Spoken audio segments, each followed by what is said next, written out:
हरे कृष्णा कृष्ण कृष्ण हरे हरे हरे राम राम राम हरे हरे हरे कृष्ण कृष्ण कृष्ण हरे हरे हरे राम राम राम हरे हरे। हरे कृष्ण। ॐ अज्ञानतिमिरन्दस्य ज्ञानाञ्जनशलाकाय चक्षुरुन्मीलितं येन तस्मै श्रीगुरुवे नमः। श्रीचैतन्यमनोभीष्टं स्थापितं येन भूतले स्वयं रूपा कदा मह्यं ददाति स्वपदान्तिकम्। वन्देऽहं श्रीगुरु श्रीयुतपदकमलं श्रीगुरून् वैष्णवांश श्रीरूपं साग्रजातं सहगण रघुनाथान्वितं तं साजीवं साद्वैतं सावधूतं जनसहितं कृष्णचैतन्यदेवं श्री कृष्णपादान् सहगणललिता श्रीविशाखान्वितं हे कृष्णा करुणा सिन्धु दीनबन्धु जगत्पते गोपेश गोपिका कान्त राधा कान्ता नमोऽस्तुते तप्त काञ्चन गौराङ्गे राधे वृन्दावनेश्वरी वृषभानुसुते देवी प्रणमामि हरिप्रिये। वाञ्छाकल्पतरुभ्यश्च कृपा सिन्धुभ्य एव च पतितानां पावनेभ्यो वैष्णवेभ्यो नमो नमः। नमो विष्णुपदाय कृष्णपृष्ठाय भूतले श्रीमते भक्तिवेदान्त स्वामी इति नामिने। नमस्ते सरस्वती देवी गौरवाणी प्रचारिणी निर्विशेषा शून्यवादी पाश्चात्यादिशतारिणी जय श्री कृष्ण चैतन्य प्रभु नित्यानंद श्री अद्वैता गदाधर श्रीवासादि गौर भक्तवृंदा हरे कृष्णा कृष्ण कृष्ण हरे हरे हरे राम राम राम हरे हरे। ಹರೇ ಕೃಷ್ಣ. ನಮ್ಗೆ ಈ ಶ್ರೀಮದ್ ಭಾಗವತಂ ತರಗತಿಯನ್ನು ಮಾಡಲು ಅವಕಾಶ ಮಾಡಿಕೊಟ್ಟಂತಹ ರಾಧಾ ಗೋವಿಂದ ದೇವಸ್ಥಾನ ಮಂಗಳೂರು ಕುಲ ಇಲ್ಲಿ ಅಧ್ಯಕ್ಷರಾದ ನಾಮನಿಷ್ಠ ದಾಸ್ ಪ್ರಭುಜಿಗೆ ನನ್ನ ನಿಮ್ಮೆಲ್ಲರ ಪರವಾಗಿ ಪ್ರಣಾಮಗಳನ್ನು ಸಲ್ಲಿಸ್ತೇನೆ. ಇಸ್ಕಾನ್ ಫೌಂಡರ್ ಎಚ್ ಭಕ್ತಿ ವೇದಾಂತ ಶ್ರೀಲ ಪ್ರಭುಪಾದ್ ಇವರಿಗೂ ಕೂಡ ನನ್ನ ನಿಮ್ಮೆಲ್ಲರ ಪರವಾಗಿ ಪ್ರಣಾಮಗಳನ್ನು ಸಲ್ಲಿಸ್ತೇನೆ. ಹಾಗೂ ನನ್ನ ಎಲ್ಲಾ ಗುರುವೃಂದದವರಿಗೂ ಕೂಡ ನಾನು ನನ್ನ ನಿಮ್ಮೆಲ್ಲರ ಪರವಾಗಿ ಪ್ರಣಾಮಗಳನ್ನು ಸಲ್ಲಿಸ್ತೇನೆ. ಬಂದಂತಹ ಎಲ್ಲರಿಗೂ ಕೂಡ ಸ್ವಾಗತವನ್ನು ಕೋರುತ್ತಾ ಇಂದಿನ ತರಗತಿಯನ್ನು ಪ್ರಾರಂಭಿಸೋಣ. ಓಂ ನಮೋ ಭಗವತೆ ವಾಸುದೇವಾಯ. ಓಂ ನಮೋ ಭಗವತೆ ವಾಸುದೇವಾಯ. ಓಂ ನಮೋ ಭಗವತೆ ವಾಸುದೇವಾಯ. ಓಂ ನಮೋ ಭಗವತೆ ವಾಸುದೇವಾಯ. ಓಂ ನಮೋ ಭಗವತೆ ವಾಸುದೇವಾಯ. ಓಂ ನಮೋ ಭಗವತೆ ವಾಸುದೇವಾಯ. ನಾರಾಯಣಂ ನಮಸ್ಕೃತ್ಯ ನಾರಾಯಣ ನಮಸ್ಕೃತ್ಯ ನರಂ ಚೈವ ನರೋತ್ತಮಂ ನರಂ ಚೈವ ನರೋತ್ತಮಂ ದೇವೀಂ ಸರಸ್ವತಿಂ ವ್ಯಾಸಂ ದೇವೀಂ ಸರಸ್ವತೀಂ ವ್ಯಾಸಂ ತತೋ ಜಯಾಮುದೀರಯೇತ್. ततो जयमुदीरये नष्टप्रायेषु अभद्रेषु नष्टप्रायेषु अभद्रेषु नित्यं भागवत सेवया नित्यं भागवत सेव्या भगवति उत्तमा श्लोके भगवति भगवते उत्तमश्लोके भक्तिर्भवति नैष्टिकी भक्तिर्भवति भवति नैष्ठिकी ಶ್ರೀಮದ್ ಭಾಗವತಂ ಸ್ಕಂದ 4 ಅಧ್ಯಾಯ 21 ಪೃಥು ಮಹಾರಾಜನ ಅನತಿ. ಅದರಲ್ಲಿ ಶ್ಲೋಕ 35. ಪ್ರಧಾನ ಕಾಲಸಯ ಧರ್ಮ ಸಂಗ್ರಹೇ ಪ್ರಧಾನ ಕಾಲಾಶಯ ಧರ್ಮ ಸಂಗ್ರಹೇ ಶರೀರ ಏಷ ಪ್ರತಿಪದ್ಯ ಚೇತನಂ ಶರೀರ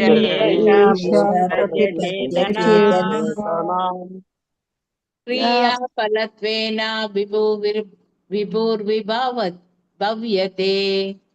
ಕ್ರಿಯಾ ಫಲತ್ವೇನ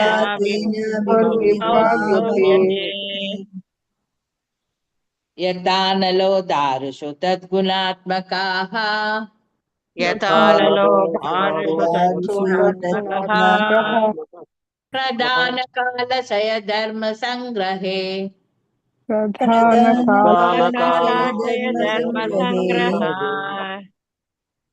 ಶರೀರ ಏಷ ಪ್ರತಿಪದ್ಯ ಚೇತನಂ ಶರೀರ ಪ್ರತಿಪದ್ಯ ಚೇತನ ಕ್ರಿಯಾಫಲತ್ವೇನ ವಿಭುರ್ವಿಭಾವ್ಯತೆ ಕ್ರಿಯಾಫಲತ್ವೇನ ಯಥಾನಲೋ ದಾರುಷು ತದ್ಗುಣಾತ್ಮಕಾಃ ಯಥಾನಲೋ ದಾರುಷು ತದ್ಗುಣಾತ್ಮಕಃ. ಒಬ್ಬೊಬ್ಬರೇ ಓದಿ. ಶ್ಲೋಕ 35. ಪ್ರಧಾನ ಕಾಲಾಶಯ ಧರ್ಮ ಸಂಗ್ರಹೇ ಶರೀರ ಏಷ ಪ್ರತಿಪದ್ಯ ಚೇತನಾಂ ಕ್ರಿಯಾಫಲತ್ವೇನ ವಿಭೂರ್ವಿಭಾವ್ಯತೆ ಯಥಾನಲೋ ದಾರುಷ ತದ್ಗುಣಾತ್ಮಕಃ. ಹರೇ ಕೃಷ್ಣ ಮಾತಾಜಿ. ಓದಿ.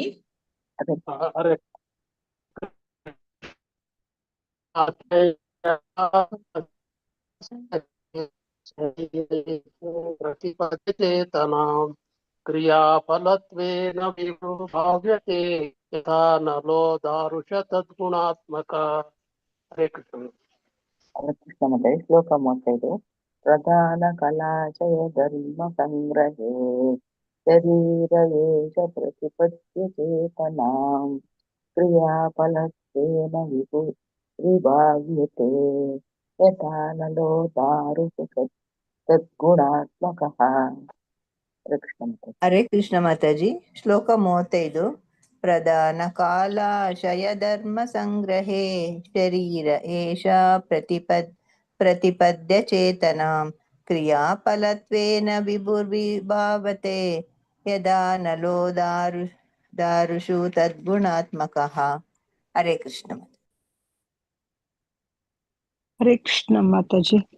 ಪ್ರಧಾನ ಕಾಲಾಶಯ ಧರ್ಮ ಸಂಗ್ರಹೇ ಶರೀರ ಏಷ ಪ್ರತಿಪದ್ಯ ಚೇತನಾಂ ಕ್ರಿಯಾಫಲತ್ವೇನ ವಿಭುರ್ವಿಭಾವ್ಯತೆ ಯಥಾ ನಲೋ ದಾರುಷು ತದ್ಗುಣಾತ್ಮಕಃ. ಧನ್ಯವಾದಗಳು ಮಾತಾಜಿ. ಹರೇ ಕೃಷ್ಣ. ಜಯಲಕ್ಷ್ಮಿ ಮಾತಾಜಿ ಓದ್ತೀರಾ?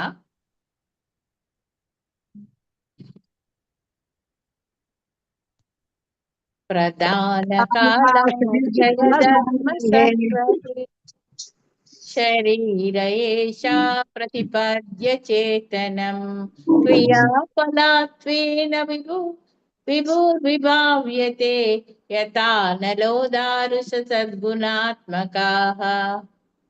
ಪ್ರಧಾನ ಕಾಲಾಶಯ ಧರ್ಮ ಸಂಗ್ರಹೇ ಶರೀರ ಏಷ ಪ್ರತಿಪದ್ಯ ಚೇತನಾಂ ಕ್ರಿಯಾಫಲತ್ವೇನ ವಿಭಾವ್ಯತೆ ಯಥಾ ನಲೋ ದಾರುಷು ತದ್ಗುಣಾತ್ಮಕ. ಹರೇ ಕೃಷ್ಣ ಮಾತಾಜಿ, ಧನ್ಯವಾದಗಳು. ಹರೇ ಕೃಷ್ಣ. ಪ್ರಭುಜಿ ಓದ್ತೀರಾ? ಚಂದ್ರಕಾಂತ್ ಪ್ರಭುಜಿ. ಹರೇ ಕೃಷ್ಣ ಮಾತಾಜಿ, ಹರೇ ಕೃಷ್ಣ ಮಾತಾಜಿ. ಪ್ರಧಾನ ಕಾಲಾಶಯ ಧರ್ಮ ಸಂಗ್ರಹೇ ಶರೀರ ಈಶ ಪ್ರತಿಪದ್ಯ ಚೇತನಾಂ ಕ್ರಿಯಾಫಲತ್ವೇನ ವಿಭಾವ್ಯತೆ ಯಥಾ ನಲೋ ದಾರುಷು ಸದ್ಗುಣಾತ್ಮಕಃ. ಹರೇ ಕೃಷ್ಣ ಮಾತಾಜಿ. ಹರೇ प्रधानकालाशयधर्मसङ्ग्रहे शरीर एष प्रतिपद्य चेतनां क्रियाफलत्वेन विभाव्यते यथा नलो दारुषु तद्गुणात्मकः. हरे कृष्ण माताजि. ಹರೇ ಕೃಷ್ಣ. ಪ್ರಧಾನ ಭೌತಿಕ ಪ್ರಕೃತಿಯ ಗುಣಗಳು. ಪ್ರಧಾನ ಭೌತಿಕ ಪ್ರಕೃತಿ ಗುಣಗಳು. ಕಾಲ ಸಮಯ, ಕಾಲ, ಸಮಯ, ಆಶಯ ಆಸೆ, ಆಶಯ ಆಸೆ, ಧರ್ಮ ವೃತ್ತಿ ಸಂಬಂಧ ಕರ್ತವ್ಯಗಳ, ಧರ್ಮ ವೃತ್ತಿ ಸಂಬಂಧ ಕರ್ತವ್ಯಗಳ, ಸಂಗ್ರಹೆ ಸಂಗ್ರಹದಲ್ಲಿ, ಸಂಗ್ರಹದಲ್ಲಿ, ಶರೀರ ದೇಹವು, ಶರೀರ, ದೇಹವು, ಏಷ ಈ, ಏಷ ಪ್ರತಿಪದ್ಯ ಹೊಂದಿ, ಪ್ರತಿಪದ್ಯ ಹೊಂದಿ, ಚೇತನಂ ಅರಿವನ್ನು, ಚೇತನ ಅರಿವನ್ನು, ಕ್ರಿಯೆಗಳ, ಕ್ರಿಯೆಗಳ,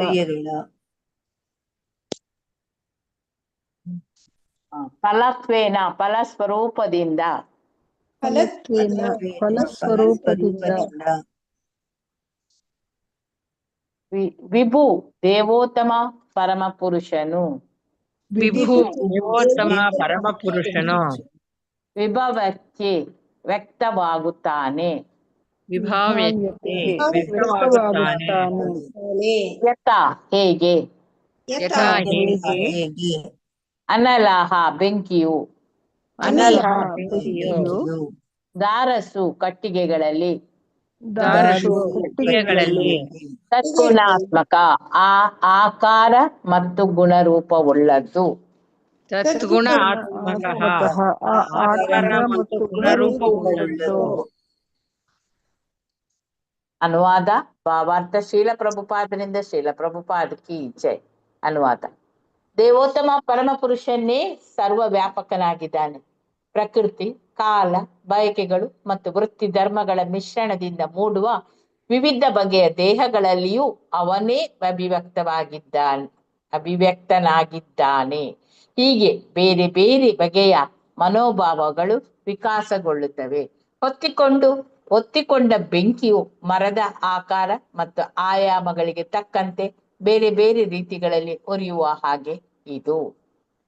ನನ್ನ ಹಿಂದೆ ಹೇಳಿ: ದೇವೋತ್ತಮ ಪರಮ ಪುರುಷನ್ನೇ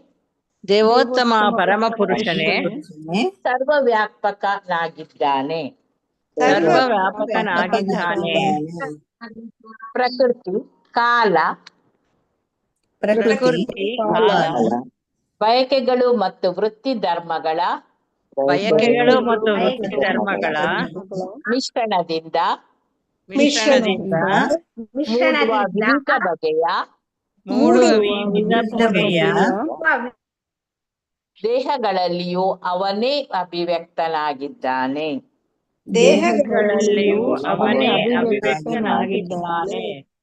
ಹೀಗೆ ಬೇರೆ ಬೇರೆ ಬಗೆಯ ಮನೋಭಾವಗಳು ವಿಕಾಸಗೊಳ್ಳುತ್ತವೆ. ಹೊತ್ತಿಕೊಂಡ ಬೆಂಕಿಯು ಮರದ ಆಕಾರ ಮತ್ತು ಆಯಾಮಗಳಿಗೆ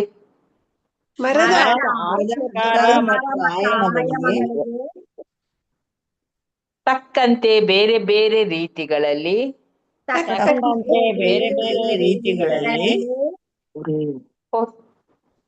ಉರಿಯುವ ಹಾಗೆ ಇದು.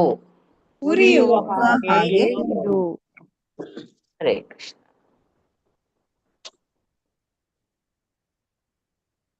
ಲೀಲಾಧರ್ ಪ್ರಭುಜಿ ಭಾವಾರ್ಥ ಓದ್ತೀರಾ? ಹರೇ ಕೃಷ್ಣ. ಓಕೆ, ಲಲಿತಾ ಮಾತಾಜಿ ಇರ್ಬೇಕು. ಲಕ್ಷ್ಮೀ ಲಲಿತಾ ಮಾತಾಜಿ ಹರೇ ಕೃಷ್ಣ ಮಾತಾಜಿ. ಓದಿ ಮಾತಾಜಿ. ಭಾವಾರ್ಥ: ದೇವೋತ್ತಮ ಪರಮ ಪುರುಷನು ಜೀವಿಯೊಂದಿಗೆ ಪರಮಾತ್ಮನಾಗಿ ಯಾವಾಗಲೂ ಇರುತ್ತಾನೆ. ಜೀವಾತ್ಮನು ಪ್ರಕೃತಿಯ ಮೂಲಕ ಪಡೆಯುವ ತನ್ನ ದೇಹಕ್ಕೆ ಅನುಗುಣವಾಗಿ ಅರಿವನ್ನು ಹೊಂದಿರುತ್ತಾನೆ. ಕಾಲದ ಶಕ್ತಿಯು ಭೌತ ಪದಾರ್ಥಗಳನ್ನು ಚಾಲನೆಗೊಳಿಸುತ್ತದೆ. ಹಾಗಾಗಿ ಪ್ರಕೃತಿಯ ಸತ್ವ ರಜೋಸ್ತಮೋ ಗುಣಗಳು ಅಭಿವ್ಯಕ್ತವಾಗುತ್ತವೆ. ತ್ರಿಗುಣಗಳೊಡನೆ ತನ್ನ ಸಂಘಕ್ಕೆ ಅನುಸಾರವಾಗಿ ಜೀವಿಯು ನಿರ್ದಿಷ್ಟ ರೀತಿಯ ದೇಹವನ್ನು ಪಡೆಯುತ್ತಾನೆ. ಪ್ರಾಣಿಗಳಲ್ಲಿ ತಮೋಗುಣವು ಎಷ್ಟು ಪ್ರಧಾನವಾಗಿದೆ ಎಂದರೆ ತಮ್ಮ ಹೃದಯದಲ್ಲೂ ನೆಲೆಸಿರುವ ಪರಮಾತ್ಮನನ್ನು ಅರಿಯಲು ಅವುಗಳಿಗಿರುವ ಅವಕಾಶ ಅತ್ಯಲ್ಪ. ಮಾನವ ದೇಹದಲ್ಲಾದರೆ ವಿಕಾಸಗೊಂಡ ಪ್ರಜ್ಞೆ ಇರುವುದರಿಂದ ಚೇತನ ವ್ಯಕ್ತಿಯು ತನ್ನ ಕಾರ್ಯಗಳ ಫಲಗಳಿಂದಾಗಿ ಕ್ರಿಯಾಫಲತ್ವೇನ ರಜೋಗುಣ ತಮೋಗುಣಗಳಿಂದ ಸಾತ್ವಿಕ ಗುಣಕ್ಕೆ ಪರಿವರ್ತನೆಗೊಳ್ಳಬಹುದು. ಆದ್ದರಿಂದಲೇ ಮನುಷ್ಯನು ಸಹ ಆಧ್ಯಾತ್ಮಿಕವಾಗಿ ಮುಂದುವರಿದ ಮಹಾತ್ಮರ ಸಹವಾಸದಲ್ಲಿರಬೇಕು ಎಂದು ಹೇಳಲಾಗಿದೆ. ವೇದವು ಮುಂಡಕ ಉಪನಿಷತ್ 1.2.12 ಹೀಗೆ ಆದೇಶಿಸುತ್ತದೆ: ವಿಜ್ಞಾನಾರ್ಥಂ ಸಗುರುಂ ಏವ ಅಭಾಗ ಗಚ್ಚೇತ್. ಬದುಕಿನಲ್ಲಿ ಪರಿಪೂರ್ಣತೆಯನ್ನು ತಲುಪಲು ಅಥವಾ ಜೀವಿಯು ತನ್ನ ನಿಜವಾದ ನೆಲೆ ಏನೆಂಬುದನ್ನು ಅರಿಯಲು ಗುರುವನ್ನು ಆಶ್ರಯಿಸಬೇಕು. ಗುರುಂ ಏವ ಅಭಿಗಚ್ಚೇತ್. ಹಾಗೆ ಮಾಡಲೇಬೇಕು ಎಂದಿದೆ. ಅದು ಐಚ್ಛಿಕವಲ್ಲ, ಕಡ್ಡಾಯ. ವ್ಯಕ್ತಿಯು ಒಬ್ಬ ಗುರುವಿನ ಬಳಿಗೆ ಹೋಗಲೇಬೇಕು. ಏಕೆಂದರೆ ಅಂತಹ ಸಹವಾಸದಿಂದ ವ್ಯಕ್ತಿಯು ತನ್ನ ಪ್ರಜ್ಞೆಯನ್ನು ದೇವೋತ್ತಮ ಪರಮ ಪುರುಷನ ಕಡೆಗೆ ಅಷ್ಟು ಪ್ರಮಾಣದಲ್ಲಿ ವಿಕಾಸಗೊಳಿಸಿಕೊಳ್ಳುತ್ತಾನೆ. ಈ ಪ್ರಜ್ಞೆಯ ಪರಿಪೂರ್ಣ ಹಂತವೇ ಕೃಷ್ಣ ಪ್ರಜ್ಞೆ ಎನಿಸುತ್ತದೆ. ಪ್ರಕೃತಿಯು ಒದಗಿಸಿದ ದೇಹಕ್ಕೆ ಅನುಗುಣವಾಗಿ ಪ್ರಜ್ಞೆ ಇರುತ್ತದೆ. ಪ್ರಜ್ಞೆಯ ವಿಕಾಸಕ್ಕನುಗುಣವಾಗಿ ಕಾರ್ಯಚಟುವಟಿಕೆಗಳಿರುತ್ತವೆ. ಅಂತಹ ಚಟುವಟಿಕೆಗಳ ಪರಿಶುದ್ಧಿಗೆ ಅನುಗುಣವಾಗಿ ವ್ಯಕ್ತಿಯು ಪ್ರತಿಯೊಬ್ಬನ ಹೃದಯದಲ್ಲೂ ನೆಲೆಗೊಂಡಿರುವ ದೇವೋತ್ತಮ ಪರಮ ಪುರುಷನನ್ನು ಸಾಕ್ಷಾತ್ಕರಿಸಿಕೊಳ್ಳುತ್ತಾನೆ. ಇದಕ್ಕೆ ಕೊಟ್ಟಿರುವ ಹೋಲಿಕೆ ತುಂಬಾ ಉಚಿತವಾಗಿದೆ. ಬೆಂಕಿಯು ಸದಾ ಒಂದೇ ಆಗಿದ್ದರೂ ಉರಿಯುತ್ತಿರುವ ಮರದ ತುಂಡಿನ ಗಾತ್ರ ಆಕಾರಗಳಿಗಿಂತ ತಕ್ಕಂತೆ ನೇರವಾಗಿಯೋ ಡೊಂಕಾಗಿಯೋ ಚಿಕ್ಕದಾಗಿಯೋ ದೊಡ್ಡದಾಗಿಯೋ ಕಾಣಿಸುತ್ತದೆ. ಪ್ರಜ್ಞೆಯ ವಿಕಾಸಕ್ಕನುಗುಣವಾಗಿ ಭಗವತ್ ಸಾಕ್ಷಾತ್ಕಾರವಿರುತ್ತದೆ. ಆದ್ದರಿಂದ ಮಾನವ ರೂಪವನ್ನು ಪಡೆದಿರುವಾಗ ಭಗವದ್ಗೀತೆಯಲ್ಲಿ ವರ್ಣಿಸಿರುವ ವ್ರತ ನಿಯಮಗಳನ್ನು, ತಪಸ್ಸನ್ನು, ಕರ್ಮಯೋಗ, ಜ್ಞಾನಯೋಗ, ಧ್ಯಾನಯೋಗ ಮತ್ತು ಭಕ್ತಿಯೋಗ ಆಚರಿಸಬೇಕು ಎಂದು ಹೇಳಿದೆ. ಯೋಗವು ಅತಿ ಮೇಲಿನ ಮಾಳಿಗೆಗೆ ಹೋಗಲು ಇರುವ ಮೆಟ್ಟಿಲಿನಂತೆ ಬೇರೆ ಬೇರೆ ಹಂತಗಳನ್ನು ಹೊಂದಿವೆ. ಈ ಮೆಟ್ಟಲ ಸಾಲಿನಲ್ಲಿ ವ್ಯಕ್ತಿಯು ಯಾವ ಹಂತದಲ್ಲಿದ್ದಾನೆ ಎಂಬುದರ ಮೇಲೆ ಅವನು ಕರ್ಮಯೋಗ, ಜ್ಞಾನಯೋಗ, ಧ್ಯಾನಯೋಗ ಅಥವಾ ಭಕ್ತಿಯೋಗದಲ್ಲಿ ನೆಲೆಗೊಂಡಿರುವುದು ಇತ್ಯರ್ಥವಾಗುತ್ತದೆ. ಭಕ್ತಿಯೋಗವು ದೇವೋತ್ತಮ ಪರಮ ಪುರುಷನ ಸಾಕ್ಷಾತ್ಕಾರಕ್ಕೆ ತಲುಪುವ ಮೆಟ್ಟಲುಗಳಲ್ಲಿ ಅತ್ಯಂತ ಮೇಲಿನ ಹಂತ. ಬೇರೆ ಮಾತುಗಳಲ್ಲಿ ಹೇಳುವುದಾದರೆ ಒಬ್ಬನ ಪ್ರಜ್ಞಾ ವಿಕಸನಕ್ಕೆ ಅನುಗುಣವಾಗಿ ಅವನು ತನ್ನ ಆಧ್ಯಾತ್ಮಿಕ ನೆಲೆಯನ್ನು ಅರಿತುಕೊಳ್ಳುತ್ತಾನೆ. ಹೀಗೆ ವ್ಯಕ್ತಿಯ ಬದುಕು ಪೂರ್ತಿಯಾಗಿ ಶುದ್ಧಿಗೊಂಡಾಗ ಅವನು ಬ್ರಹ್ಮಾನಂದವನ್ನು ಪಡೆಯುತ್ತಾನೆ. ಅದು ನಿತ್ಯವಾದ ಆನಂದ. ಆದುದರಿಂದ ದೇವೋತ್ತಮ ಪರಮ ಪುರುಷನು ಚೈತನ್ಯ ಮಹಾಪ್ರಭುವಿನ ರೂಪದಲ್ಲಿ ಕೊಡುಗೆಯಾಗಿ ನೀಡಿರುವ ಸಂಕೀರ್ತನ ಆಂದೋಲನವು ಅತ್ಯಂತ ಪರಿಶುದ್ಧ ಪ್ರಜ್ಞೆಯನ್ನು ಅಥವಾ ಕೃಷ್ಣ ಪ್ರಜ್ಞೆಯನ್ನು ಸಾಧಿಸಲಿಕ್ಕಾಗಿ ಇರುವ ನೇರವೂ ಅತಿ ಸುಲಭವೂ ಆದ ಪ್ರಕ್ರಿಯೆಯಾಗಿದೆ. ಆ ನೆಲೆಯಿಂದ ಪರಮ ಪುರುಷನನ್ನು ಪೂರ್ತಿಯಾಗಿ ಸಾಕ್ಷಾತ್ಕರಿಸಿಕೊಳ್ಳಬಹುದು. ಬಗೆ ಬಗೆಯಾದ ಯಜ್ಞಗಳನ್ನು ಆಚರಿಸಲು ತಕ್ಕ ನಿರ್ದೇಶನಗಳನ್ನು ಪರಮ ಪುರುಷನ ಪರಮೋನ್ನತ ಸಾಕ್ಷಾತ್ಕಾರಕ್ಕೆ ಅನುವಾಗುವಂತೆ ಜೋಡಿಸಲಾಗಿದೆ. ಇದನ್ನು ಭಗವಂತನೇ ಸ್ಥಿರೀಕರಿಸಿದ್ದಾನೆ. ಯೇ ಯಥಾ ಮಾಂ ಪ್ರಪದ್ಯಂತೆ ತಾಂಸ್ತಥೈವ ಭಜಾಮ್ಯಹಂ. ಭಗವದ್ಗೀತೆ 4.11. ವ್ಯಕ್ತಿಯ ಶರಣಾಗತಿಗೆ ಅನುಗುಣವಾಗಿ ದೇವೋತ್ತಮ ಪರಮ ಪುರುಷನ ಸಾಕ್ಷಾತ್ಕಾರವಾಗುತ್ತದೆ. ಜ್ಞಾನ ಪರಿಪೂರ್ಣತೆಯನ್ನು ಸಾಧಿಸಿದಾಗ ಪೂರ್ಣ ಶರಣಾಗತಿಯು ಸಾಧ್ಯವಾಗುತ್ತದೆ. ಬಹೂನಾಂ ಜನ್ಮನಾಮಂತೆ ಜ್ಞಾನವಾಂನಾಂ ಪ್ರಪದ್ಯತೆ. ಭಗವದ್ಗೀತೆ 7.19. ಹರೇ ಕೃಷ್ಣ ಮಾತಾಜಿ, ಧನ್ಯವಾದಗಳು. ಧನ್ಯವಾದಗಳು ಮಾತಾಜಿ. ಹರೇ ಕೃಷ್ಣ. ದೇವೋತ್ತಮ ಪರಮ ಪುರುಷನೇ ಸರ್ವವ್ಯಾಪಕ, ಎಲ್ಲಾ ಕಡೆಯಲ್ಲೂ ಇದ್ದಾನೆ. ಈ ಪ್ರಕೃತಿ, ಕಾಲ, ಬಯಕೆಗಳು ಮತ್ತು ವೃತ್ತಿ ಧರ್ಮಗಳು ಇವುಗಳ ಮಿಶ್ರಣದಿಂದ ಮೂಡುವಂತಹ ವಿವಿಧ ಬಗೆಯ ಆ ದೇಹಗಳಲ್ಲಿ ಕೂಡ ಭಗವಂತ ಇದ್ದಾನೆ. ಎಲ್ಲಾ ದೇಹಗಳಲ್ಲಿ ಕೂಡ ಭಗವಂತ ಇದ್ದಾನೆ. ಪ್ರಕೃತಿಯ, ಕಾಲ, ಬಯಕೆಗಳು, ವೃತ್ತಿ ಧರ್ಮಗಳ ಈ ಮಿಶ್ರಣದಿಂದ ಮೂಡುವಂತಹ ವಿವಿಧ ಬಗೆಯ ದೇಹಗಳು, ಅವುಗಳಲ್ಲಿ ಎಲ್ಲದರಲ್ಲಿ ಕೂಡ ಅವನು ಭಗವಂತ ಅಭಿವ್ಯಕ್ತವಾಗ್ತಾನೆ. ಹಾಗೆ ಬೇರೆ ಬೇರೆ ಬಗೆಯ ಮನೋಧರ್ಮ ಭಾವಗಳು ಕೂಡ ವಿಕಾಸಗೊಳ್ತದೆ. ಹೇಗೆ ಬೆಂಕಿ ಹೊತ್ತಿಕೊಂಡ ಮರದ ಆಕಾರವನ್ನು ಮತ್ತೆ ಅದರ ಆಯಾಮಗಳಿಗೆ ತಕ್ಕಂತೆ ಅದು ಬೇರೆ ಬೇರೆ ರೀತಿಗಳಲ್ಲಿ ಹುರಿಯುವ ಹಾಗೆ ಇದು ಭಾವಾರ್ಥ ಶೀಲ ಪ್ರಭುಪಾದರಿಂದ ಶೀಲ ಪ್ರಭುಪಾದ ಕೀ ಜೈ.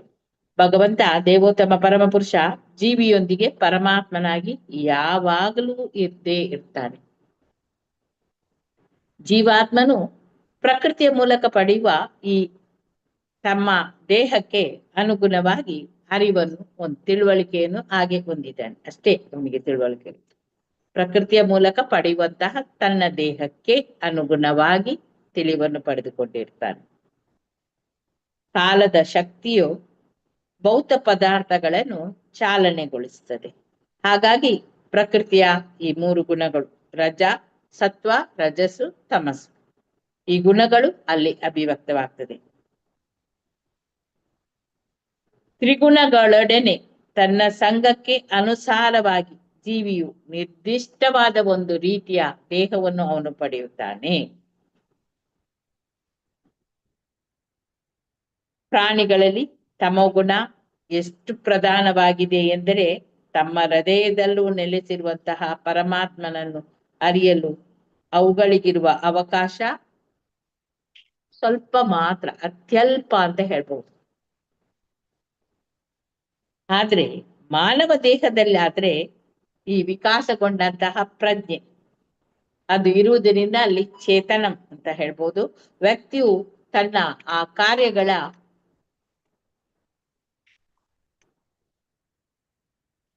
ಫಲಗಳಿಂದಾಗಿ ಕ್ರಿಯಾಫಲತ್ವೇನ ರಜೋಗುಣ ಮತ್ತೆ ತಮೋಗುಣಗಳಿಂದ ಸಾತ್ವಿಕ ಗುಣಕ್ಕೆ ಪರಿವರ್ತನೆಗೊಳ್ಳಬಹುದು. ಅಂದ್ರೆ ಈ ಮಾನವ ದೇಹದಲ್ಲಾದ್ರೆ ವಿಕಾಸಗೊಂಡ ಒಂದು ಪ್ರಜ್ಞೆ ಇದೆ. ಆದ ಕಾರಣ ವ್ಯಕ್ತಿ ಆ ವಿಕಾಸಗೊಂಡ ಪ್ರಜ್ಞೆಗೆ ನಾವು ಚೇತನ ಅಂತ ಹೇಳ್ತೇವೆ. ಆ ವ್ಯಕ್ತಿಯು ತನ್ನ ಕಾರ್ಯಗತ ಫಲಗಳಿಂದಾಗಿ ಕ್ರಿಯಾಫಲತ್ವೇನ ಅಂದ್ರೆ ತನ್ನ ಕಾರ್ಯಗಳ ಫಲಗಳಿಂದಾಗಿ ಅವನು ರಜೋಗುಣ, ತಮೋಗುಣ, ಸಾತ್ವಿಕ ಗುಣಕ್ಕೆ ಎಲ್ಲ ಪರಿವರ್ತನೆಗೊಳ್ಳಬಹುದು. ಮನುಷ್ಯನು ಸಹ ಆಧ್ಯಾತ್ಮಿಕವಾಗಿ ಮುಂದುವರಿದ ಮಹಾತ್ಮರ ಯಾವಾಗ್ಲೂ ಅವನು ಸಹವಾಸದಲ್ಲಿ ಇರಬೇಕು. ವೇದವು ಅಂದ್ರೆ ಅಲ್ಲಿ ಮುಂಡಕ ಉಪನಿಷತ್ತು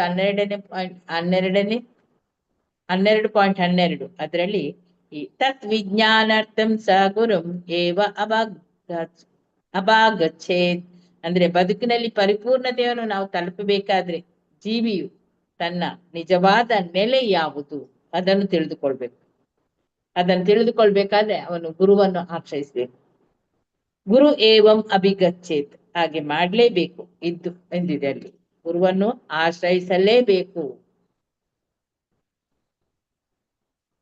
ಇದು ಇಚ್ಛಿಕವಲ್ಲ, ಕಡ್ಡಾಯ. ಇದು ವ್ಯಕ್ತಿಯು ಒಬ್ಬ ಗುರುವಿನ ಬಳಿಗೆ ಹೋಗ್ಲೇಬೇಕು. ಅದಕ್ಕೆ ಎಲ್ಲರಿಗೂ ನಾವು ಹೇಳುದು ಗುರು ಆಶ್ರಯ ತಕೊಳ್ಳಿ, ಗುರು ಆಶ್ರಯ ತಕೊಳ್ಳಿ ಅಂತ ಹೇಳಿ ಹೋಗ್ಲೇಬೇಕು. ಏಕೆಂದ್ರೆ ಅಂತಹ ಸವಾಸದಿಂದ ವ್ಯಕ್ತಿಯು ತನ್ನ ಪ್ರಜ್ಞೆಯನ್ನು ದೇವೋತ್ತಮ ಪರಮ ಪುರುಷನ ಕಡೆಗೆ ಅಷ್ಟು ಪ್ರಮಾಣದಲ್ಲಿ ವಿಕಾಸಗೊಳಿಸುತ್ತಾನೆ. ಈ ಪ್ರಜ್ಞೆಯು ಪರಿಪೂರ್ಣ ಹಂತವೇ ಈ ಏನು ನಾವು ಈಗ ಪಡೆದುಕೊಂಡಂತಹ ಪ್ರಜ್ಞೆ ಇದೆ, ಅದರ ಪರಿಪೂರ್ಣ ಹಂತವೇ ಕೃಷ್ಣ ಪ್ರಜ್ಞೆ. ಈ ಪ್ರಕೃತಿ ಒದಗಿಸಿದಂತಹ ದೇಹಕ್ಕೆ ಅನುಗುಣವಾಗಿ ಪ್ರಜ್ಞೆ ನಮಗೆ ಇರ್ತದೆ. ಪ್ರಜ್ಞೆಯ ವಿಕಾಸಕ್ಕೆ ಅನುಗುಣವಾಗಿ ಕಾರ್ಯ ಚಟುವಟಿಕೆಗಳು ಇರುತ್ತವೆ. ಅಂತಹ ಚಟುವಟಿಕೆಗಳ ಈ ಪರಿಶುದ್ಧಿಗೋಸ್ಕರ ಅದರ ಅನುಗುಣವಾಗಿ ವ್ಯಕ್ತಿಯು ಪ್ರತಿಯೊಬ್ಬನ ಹೃದಯದಲ್ಲಿ ಈ ನೆಲೆಗೊಂಡಿರುವಂತಹ ಆ ಭಗವಂತನನ್ನು ಸಾಕ್ಷಾತ್ಕರಿಸಿಕೊಳ್ತಾನೆ. ಇದಕ್ಕೆ ಕೊಟ್ಟಿರುವಂತಹ ಹೋಲಿಕೆ ಕೂಡ ತುಂಬಾ ಉಚಿತವಾಗಿದೆ. ಏನು ಕೊಟ್ಟಿದ್ದಾರೆ? ಬೆಂಕಿ ಸದಾ ಒಂದೇ ಆಗಿದ್ರು ಕೂಡ ಅದು ಆ ಉರಿಯುತ್ತಿರುವಂತಹ ಮರದ ಗಾತ್ರದ ಮೇಲೆ ಹೊಂದಿಕೊಂಡಿರ್ತದೆ. ಅದರ ಆಕಾರಕ್ಕೆ ತಕ್ಕಂತೆ ನೇರವಾಗಿಯೋ ಡೊಂಕಾಗಿಯೋ ಅದು ಚಿಕ್ಕದಾಗಿಯೋ ದೊಡ್ಡದಾಗಿಯೋ ಉರಿಯುತ್ತದೆ. ಹಾಗೆ ನಮ್ಗೆ ಕಾಣಿಸ್ತದೆ ಅದು ಉರಿಯುವುದು. ಹಾಗೆ ಪ್ರಜ್ಞೆಯ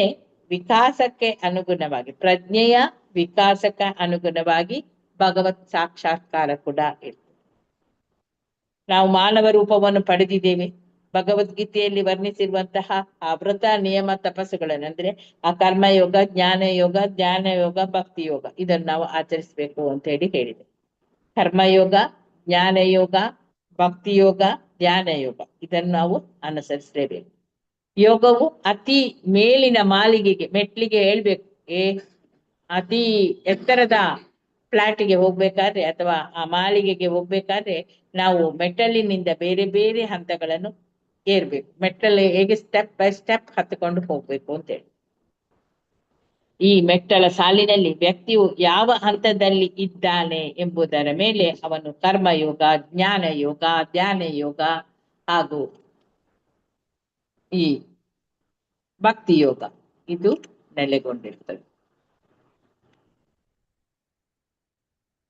ಭಕ್ತಿ ಯೋಗವು ದೇವೋತ್ತಮ ಪರಮಪುರುಷನ ಸಾಕ್ಷಾತ್ಕಾರಕ್ಕೆ ತಲುಪುವ ಮೆಟ್ಟಿಲುಗಳಲ್ಲಿ ಅತ್ಯಂತ ಮೇಲಿನ ಹಂತ. ಅಲ್ಲಿ ತನಕ ಹೋಗ್ಬೇಕಾದ್ರೆ ನಮ್ಮ ಕರ್ಮಯೋಗ, ಜ್ಞಾನ ಯೋಗ, ಧ್ಯಾನ ಯೋಗ ದಾಟಿದ ಮೇಲೆ ನಾವು ಭಕ್ತಿ ಯೋಗಕ್ಕೆ ಹೋಗ್ಲಿಕ್ಕಾಗುತ್ತೆ. ಬೇರೆ ಮಾತುಗಳಲ್ಲಿ ಹೇಳುವುದಾದ್ರೆ ಒಬ್ಬನ ಪ್ರಜ್ಞಾ ವಿಕಾಸನೆಗೆ ಅನುಗುಣವಾಗಿ ಅವನು ತನ್ನ ಆಧ್ಯಾತ್ಮಿಕ ನೆಲೆಯನ್ನು ತಿಳಿದುಕೊಳ್ತಾನೆ. ನಾನು ಎಲ್ಲಿ ಇದ್ದೇನೆ, ಯಾವ ಸ್ಟೆಪ್ ಅಲ್ಲಿ ಇದ್ದೇನೆ ಅಂತೇಳಿ ನಾವೇ ತಿಳಿದುಕೊಳ್ಬಹುದು. ವ್ಯಕ್ತಿಯು ಆ ಬದುಕು ಪೂರ್ತಿಯಾಗಿ ಅವನಿಗೆ ಶುದ್ಧಗೊಂಡಾಗ ಅವನು ಆ ಬ್ರಹ್ಮ ಆನಂದವನ್ನು ಅವನು ಪಡೆಯುತ್ತಾನೆ. ಇದು ನಿತ್ಯವಾದ ಆನಂದ. ಆದುದರಿಂದ ಭಗವಂತ ದೇವೋತ್ತಮ ಪರಮ ಪುರುಷನನ್ನು ಚೈತನ್ಯ ಮಹಾಪ್ರಭುವಿನ ರೂಪದಲ್ಲಿ ಭಗವಂತ ನಮಗೆ ಕೊಟ್ಟಿದ್ದಾನೆ. ಅವನು ಚೈತನ್ಯ ಮಹಾಪ್ರಭು ಏನ್ ಕೊಟ್ಟಿದ್ದಾರೆ? ಸಂಕೀರ್ತನ ಆಂದೋಲನ ಅದನ್ನು ಮಾಡ್ಬೇಕು. ಅತ್ಯಂತ ಪರಿಶುದ್ಧ ಪ್ರಜ್ಞೆಯನ್ನು ಅಥವಾ ಕೃಷ್ಣ ಪ್ರಜ್ಞೆಯನ್ನು ಸಾಧಿಸ್ಲಿಕ್ಕೋಸ್ಕರ ಇದು ನೇರವಾದ ಅತಿ ಸುಲಭವಾದ ಒಂದು ಪ್ರಕ್ರಿಯೆ. ಆ ನೆಲೆಯಿಂದ ಪರಮ ಪುರುಷನನ್ನು ನಾವು ಪೂರ್ತಿಯಾಗಿ ಸಾಕ್ಷಾತ್ಕರಿಸಿಕೊಳ್ಬಹುದು. ಯಾವುದು? ಹರೇ ಕೃಷ್ಣ ಮಹಾಮಂತ್ರ. ಬಗೆಯಾದ ಯಜ್ಞಗಳನ್ನು ಆಚರಿಸಲಿಕ್ಕೋಸ್ಕರ ಅವನು ತಕ್ಕ ನಿರ್ದೇಶನಗಳನ್ನು ಆ ಪರಮ ಪುರುಷನ ಪರಮೋನ್ನತ ಸಾಕ್ಷಾತ್ಕಾರಕ್ಕೆ ಅನುವಾಗುವಂತೆ ಅಲ್ಲಿ ಜೋಡಿಸಿದ್ದಾರೆ. ಇದನ್ನು ಭಗವಂತ ಸ್ವೀಕರಿಸಿದ್ದಾನೆ. ಅವನೇ ಸ್ಥಿರೀಕರಿಸಿದ್ದಾನೆ. ಅಂದ್ರೆ ದೃಢೀಕರಿಸಿ. ಯೇ ಯಥಾ ಮಾಂ ಪ್ರಪದ್ಯಂತೆ ತಾಂ ತಥಾ ಇವ ಭಜಮ್ಯಹಂ. ಇದು ಭಗವದ್ಗೀತೆಯ 4ನೇ ಅಧ್ಯಾಯದ 11ನೇ ಶ್ಲೋಕ. ವ್ಯಕ್ತಿಯ ಆ ಶರಣಾಗತಿಗೆ ಅನುಗುಣವಾಗಿ ಭಗವಂತ ದೇವೋತ್ತಮ ಪರಮ ಪುರುಷನ ಆ ಸಾಕ್ಷಾತ್ಕಾರ ಆಗ್ತದೆ. ಅವನ ಶರಣಾಗತಿಗೆ ಅನುಗುಣವಾಗಿ ಭಗವಂತನ ಸಾಕ್ಷಾತ್ಕಾರವಾಗ್ತದೆ. ಜ್ಞಾನ ಪರಿಪೂರ್ಣತೆಯನ್ನು ಸಾಧಿಸಿದಾಗ ಪೂರ್ಣ ಶರಣಾಗತಿಯು ಸಾಧ್ಯವಾಗ್ತದೆ. ಬಹುನಾಂ ಜನ್ಮನಾಂ ಅಂತಿ ಜ್ಞಾನವಾನ್ ಮಾಂ ಪ್ರಪದ್ಯತೆ. ಭಗವದ್ಗೀತೆ 7ನೇ ಅಧ್ಯಾಯದ 19ನೇ ಶ್ಲೋಕ ಕೂಡ ಈ ರೀತಿ ಹೇಳ್ತದೆ. ಬಹುನಾಂ ಜನ್ಮನಾಂ ಅಂತಿ ಜ್ಞಾನವಾನ್ ಮಾಂ ಪ್ರಪದ್ಯತೆ ಅಂತ. ಹರೇ ಕೃಷ್ಣ. ಇದನ್ನು ನಾವೀಗ ನಾವೇ ಡಿಸ್ಕಷನ್ ಮಾಡ್ಕೊಳ್ಳೋಣ. ಯಾರಿದ್ದಾರೆ? ಮುರಳೀಧರ್ ಪ್ರಭುಜಿ ಅವ್ರು ಯಾರಿದ್ದಾರೆ? ಅನಂತ ಕುಲಕರ್ಣಿ ಪ್ರಭುಜಿ, ಶಾಂತಿ ರೂಪಿಣಿ ಮಾತಾಜಿ, ಉಷಾ ಭಟ್ ಮಾತಾಜಿ, ಏನಾದ್ರೂ ಹೇಳುದಿದ್ರೆ ಹೇಳ್ಬಹುದು. ನಿಮ್ಮ ಅನಿಸಿಕೆಗಳನ್ನು ಹೇಳ್ಬಹುದು. ಹರೇ ಕೃಷ್ಣ ಮಾತಾಜಿ. ಓಕೆ, ಇದು ಹರೇ ಕೃಷ್ಣ ಮಾತಾಜಿ. ಈ ಶ್ಲೋಕದಲ್ಲಿ ಹೇಳ್ತಾ ಇದಾರೆ ಪರಮಾತ್ಮ ಎಲ್ಲ ಜೀವಿಯ ಹೃದಯದಲ್ಲಿ ಸಮಾನವಾಗಿ ನೆಲೆಸಿದ್ದಾರೆ ಅಂತ ಹೇಳ್ತಾ ಇದ್ದಾರೆ. ಎಸ್ ಜೀವಿಯು ತನ್ನ ಹಿಂದಿನ ಸಮದರ್ಶನ. ಕೇಳಿಸ್ತಾ ಇದೆ ಮಾತಾಜಿ? ಕೇಳಿಸ್ತದೆ. ಪರಮಾತ್ಮ ಎಲ್ಲ ಜೀವಿಯ ಹೃದಯದಲ್ಲಿ ಸಮಾನವಾಗಿ ನೆಲೆಸಿದ್ದಾನೆ ಅಂತ ಹೇಳ್ತಾ ಇದ್ದಾರೆ. ಜೀವಿಯು ತನ್ನ ಹಿಂದಿನ ಕರ್ಮ ಮತ್ತು ವಾಸನೆಗಳ ಪ್ರಕಾರ ದೇಹವನ್ನು ಪಡೆಯುತ್ತದೆ. ಭಗವಂತನ ಪಕ್ಷಪಾತಿ ಅಲ್ಲ. ಜೀವಿಯು ಕರ್ಮಕ್ಕೆ ತನ್ನ ಫಲವನ್ನು ಮಾತ್ರ ಒದಗಿಸುತ್ತಾನೆ ಅಂತ ಹೇಳ್ತಾ ಇದ್ದಾರೆ. ಬೆಂಕಿಯ ಮರದ ಗುಣದಿಂದ ಬದಲಾಗುವುದಿಲ್ಲ, ಆದರೆ ಅದರ ಜ್ವಾಲೆ ಮಾತ್ರ ಮರದ ಸ್ವಭಾವಕ್ಕೆ ಅನುಗುಣವಾಗಿ ಕಾಣುತ್ತದೆ. ಅದೇ ರೀತಿ ಪರಮಾತ್ಮನು ಬದಲಾಗುವುದಿಲ್ಲ, ಆದರೆ ಜೀವಿಯ ದೇಹ ಮತ್ತು ಕರ್ಮಗಳ ಪ್ರಕಾರ ಅವನ ಕಾರ್ಯಭಾವ ವಿಭಿನ್ನವಾಗಿ ಗೋಚರಿಸುತ್ತದೆ. ಅಂದ್ರೆ ಏನು ಮಾತಾಜಿ, ಇಲ್ಲಿ ಬೆಂಕಿಯ ಮರದ ಗುಣದಿಂದ ಬದಲಾಗುವುದಿಲ್ಲ ಅಂದ್ರೆ ಈ ಮರ ಏನಿದೆಯಲ್ಲ, ನಮ್ಗೆ ಒಂದು ಶ್ರೀಗಂಧದ ಮರ ಇದೆ, ಅದಕ್ಕೆ ನಾವು ಬೆಂಕಿ ಅಂಟಿಸಿದಾಗ ಏನಾಗ್ತದೆ, ಸುವಾಸನೆ ನಮಗೆ ಬರ್ತದೆ, ಒಂದು ಸುಗಂಧವನ್ನು ನಮಗೆ ಬರ್ತದೆ ಅದು ಶ್ರೀಗಂಧದ ಮರಕ್ಕೆ. ಅದೇ ಹಸಿ ಮರನ ನಾವು ಬೆಂಕಿ ಇಟ್ಟಾಗ ಹೊಗೆ ಬರ್ತದೆ ಬರೇ.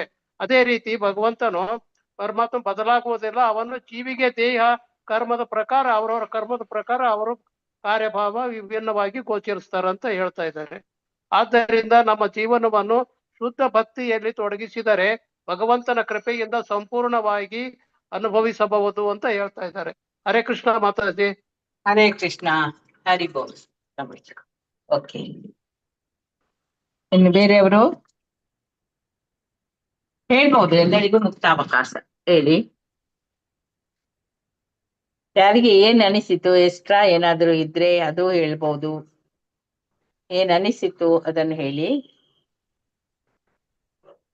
ಹರೇ ಕೃಷ್ಣ. ಹರೇ ಕೃಷ್ಣ. ಮುರಳೀಧರ್ ಪ್ರಭುಜಿ. ಹರೇ ಕೃಷ್ಣ ಮಾತಾಜಿ. ಹಾ ಹೇಳಿ. ಇದು ಪ್ರಭುಪಾದರು ಎಲ್ಲ ಪ್ರತಿಯೊಂದು ಕರೆಕ್ಟ್ ಆಗಿ ನಮಗೆ ಅರ್ಥ ಆಗೋ ರೀತಿ ಚರ್ಚೆ ಮಾಡಿದ್ದಾರೆ.